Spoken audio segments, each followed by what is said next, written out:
سلام هموطنان نهایت عزیز، امیدوار هستم که خوب صحتمند و سرحال باشید. این سومین ویدیو در سری صرافی بایننس هست. در ویدیوهای قبلی برای شما نشان دادیم طریقه حساب باز کردن در صرافی بایننس، بعضی تنظیمات ضروری، طریقه دپوزیت و ویدرا. اگر ویدیوهای قبلی را شما تماشا نکردید، لینکش را در دیسکریپشن ماندیم، شما میشه که ویدیوهای قبلی را هم تماشا بکنید. در این ویدیو به صورت خاص طریقه خرید و فروخت ارزهای دیجیتال برای شما نشان خواهیم داد. طریقه بای، سل، استاپ لیمیت، لیمیت اوردر، stop loss برای شما نشان خواهیم داد. دوستان عزیز، قبل از اینکه ویدیو را آغاز بکنیم فراموش نکنید چینل را حتما سابسکرایب بکنید، دکمه زنگوله را هم فشار بدید تا از جدیدترین ویدیوهای ما به خبر نمانید.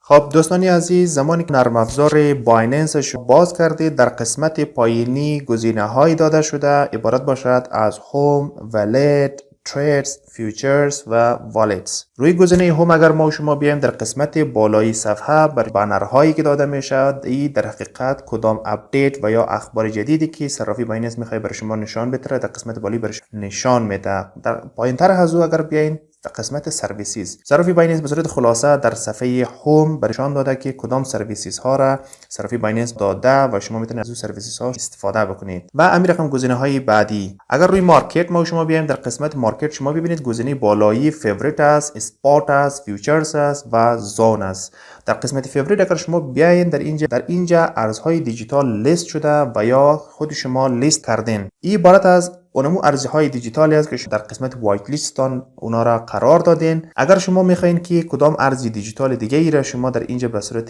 فیوریت علاوه بکنید، در قسمت پایینی روی اد فیوریت انتخاب بکنید. در اینجا هر ارز دیگه ای را شما که خواسته باشین روی زو انتخاب بکنید. مثلا من XRP انتخاب میکنم، در قسمت بالایی دست راست روی آپشن استار ما هم انتخاب میکنم. زمانی که این به صورت زرد مانند آمد، پس شما بر بگردین به قسمت فیوریت تان، ببینید XRP در قسمت فیوریت علاوه شد. بله دوستان، زمانی که روی گزینه اسپات بیاین، ببینید در قسمت اسپات کدام توکن ها و یا ارزهایی که شما میخواین که توسط از او ارزها خرید و فروخت بکنین. BNB هست، BTC هست، ALS هست، USDT تر است، BUSDT است و فیات است. دوستان عزیز، اگر شما تازه وارد هستید در این بازار، بهتره با ارزهای BTC و یا هم USDT تر ارزها را خرید و فروخت بکنید. در قسمت فیوچرز و همین رقم زونز ما ویدیوهای هم آماده خواهیم ساخت. خب شما میدونید که در سری ویدیوهای بایننس شما در قسمت فیوچرز و زونز هم معلومات خوب و کافی را به دست بیارین. خب دوستان عزیز، در قسمت ترید زمانی که بیایم، در قسمت ترید در قسمت بالایی ببینید کانورت است، اسپات است، مارجین است، فیات است و پی تو پی است. هر کدام از اینا دارای یک سری خصوصیات خاص هست. اگر شما کانورت میکنین کدام ارزی دیجیتالی که در والتتان در کیف پولتان هست او را میخواین با کدام ارزی دیجیتال دیگه کانورت بکنین، شما از این طریق میشه کانورت بکنین. ما روی آپشنی که در قسمت دست چپ داده شده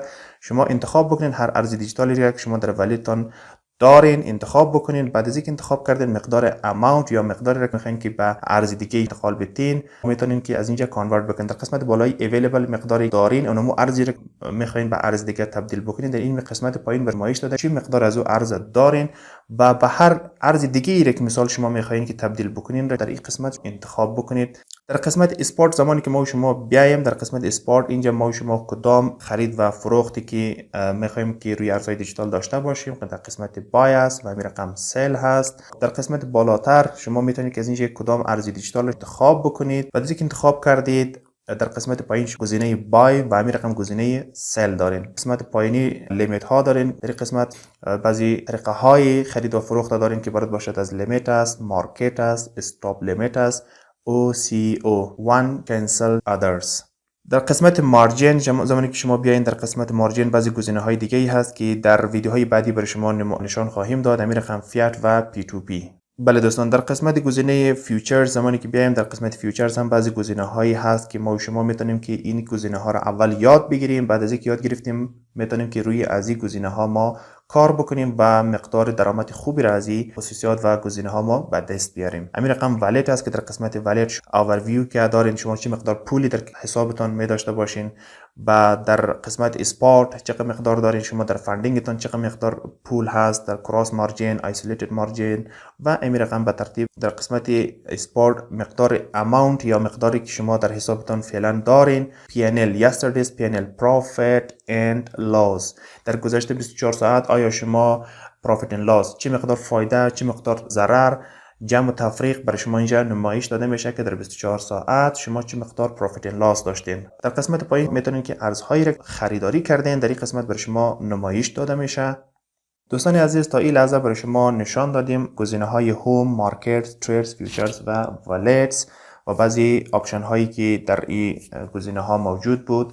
به حالی برای شما نشان میدیم طریقه خرید، طریقه فروخت، طریقه گذاشتن لیمیت اوردر و استاپ لاس برای خرید ارزهای دیجیتال. در قسمت تریدز آمدین، در قسمت بالایی دست راست شما روی گزینه اسپات انتخاب بکنید و بعد از اینکه شما گزینه اسپات انتخاب کردید، پایینتر از او اینجا شما بیاین هر ارزی دیجیتالی را که شما خواسته باشین را شما از اینجا انتخاب بکنید و USDT تر اول انتخاب بکنید. بعد از اینکه USDT تر انتخاب کردید، شما بیاین که کدام ارزهای دیجیتال را که شما در موردش تحقیق کردین و یا میخواین او ارزهای دیجیتال خرید و فروخت بکنید از اینجا شما انتخاب بکنید. گزینه پایانتر از او در قسمت بای هست. شما اینجا ببینید اول شما لیمیت میمانین. لیمیت به هدف است که ما نمیتونم که به صورت مداوم روی صفحه موبایل خود بشینم، اینترنت ما هم فعال باشه تا ما ببینیم که ارزهای دیجیتال کدام وقت پایین میره و کدام وقت هم بالا میره. صرافی ها یک گزینه بسیار خوبی را برای ما و شما داده که ما و شما میتونیم که لیمیت گذاشته بعد از اینکه قیمت از امو ارز با امو قیمت رسید به صورت اتومات ارز خریداری میشه و در اسپات والت شما اونجا ذخیره میشه. گزینه لیمیت شما انتخاب بکنید. در این قسمت ببینید در حال حاضر قیمت یک مانا 3.21 می باشه. شما میشه که اینجا قیمت از زیر بانین که 3.0 میمانین، یعنی هر زمانی که قیمت ارز مانا از 3.2 که قیمت فعلی هش هست در 3.0 رسید به صورت اتومات خریداری بکنن. چه مقدار خریداری بکنن؟ مثال 50% خریداری بکنن یا مثال 100% خریداری بکنن. نظر به مقدار USDT تری که شما در قسمت پایین ببینید. در حال حاضر در حساب ما کدام USDT تر ندارم.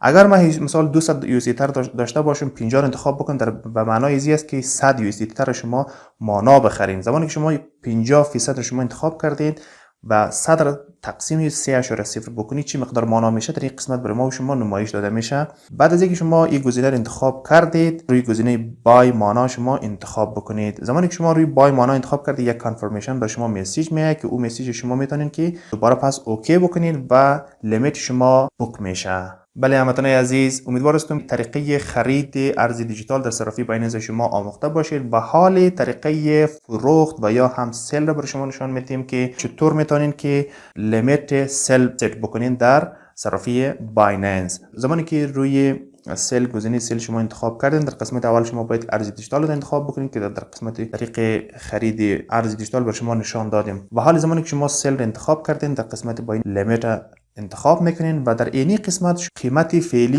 یک مانا 3.208 می باشه و شما لیمیت میمانین که زمانی که قیمت مانا به 4.00 رسید چقدر مانا را فروخت بکنید. در قسمت پایین تر شما ببینید اویلیبل، یعنی ما 23.9 دانه مانا فعلا در حساب اسپات والت خود دارم و ما میخوایم که 50% ازی برابر میشه تقریبا حدود 11 دانه مانا را ما میخوایم که به فروش برسانم زمانی که قیمتش به 4 برسه. و اگر ما 100% انتخاب بکنیم شما ببینید که 23 دانه مانا را ما در قیمت 4 به فروخت میرسانم. زمانی که من روی گزینه سیل مانا انتخاب بکنم در این قسمت بر ما یک کانفرمیشن میسیج و یا پیام میآید که در اینجا به صورت خلاصه بر ما داده که با کدام مقدار و با کدام اماونت و توتال به چقدر USDT تر در حسابتان واریز خواهد شد. اگر شما 23 دانه مانا را در قیمت $4 بفروشین پس $92 در حساب اسپات والتتان علاوه خواهد شد. روی قسمت کانفرم شما انتخاب بکنید، آردرتان در قسمت پایانی شما صفحه ببینید که مانا ست شد. هر زمانی که قیمت مانا در 4 رسید به صورت اتومات ارز شما به فروش رسانده میشه. خب دوستان عزیز، امیدوار هستم که طریق فروخت ارز دیجیتال را هم شما آموخته باشید. به حال طریقه دیگه ای که برای شما نشان میدم عبارت باشد از استاپ لیمیت باشد. شما زمانی که روی بای و یا هم سیل در هر گزینه‌ای که شما انتخاب بکنید فرقی نمیکنه. اگر من میخوایم که سیل بکنم در حالی که من بای هم به همین طریق می باشه و میخوایم سیل بکنم. در قسمت گزینه سیل زمانی که انتخاب کردم استاپ لیمیت ما میایم انتخاب میکنم. در اینی قسمت برای شما یک استاپ لیمیت است و یک هم لیمیت آردر است. یعنی شما میگین که اگر قیمتی مانا که در حال حاضر 3.2 دلار هست، اگر قیمت از پایان تر از 3 بیایه، من نمیخوایم بیشتر از این ضرر بکنم. ما در این قسمت صرافی باید استاپ بکنه و لیمیت یک لیمیت ما در اینجا ست میکنم که در اونمو لیمیت حساب یا ارز ما به فروش رسانده شود. خب دوستان عزیز، در این قسمت شما بیاین در اینجا انتخاب بکنید که 3 یا مثال ما میگیم که 2.9. یعنی اگر قیمت مانا به 2.9 نزدیک شود یا برسه، من لیمیت میمونم که در 2.9 یا 2.890 ارزی مانایی که ما فعلا در اسپات ولید خود دارم را شما به فروش برسانید. چه مقدار را ما میخوایم به فروش برسانم؟ 75%. ما عبارت از 11 دانه مانا شود. اگر قیمت مانا که در حال حاضر 3.2 هست به 2.9 هم تنازل بکنه، ارز ما را به 2.890. لیمیت شما از استاپ کرده یک مقداری کمتر بمانید. در اینجا شما امکان و یا چانسی بیشتر پیدا میکنید تا که ارزتان را به صورت سریع به فروش برسانه. خب در این قسمت ما و شما انتخاب کردیم که سیل مانا رو انتخاب میکنیم. در اینجا کنفرمیشن مسیج بر ما میاد، ما رو کنفرم میکنیم. زمانی که ما کنفرم کردیم آردر ما ست میشه و در اینجا قسمت پایینی شما ببینید که استاپ لیمیت انتخاب کردیم و استاپ لیمیت ما ست کردیم. بله دوستان عزیز، تا این لحظه شما استاپ لیمیت را هم یاد گرفتید و حالی ما یک گزینه دیگه داریم به اسم OCO از One Cancel Others.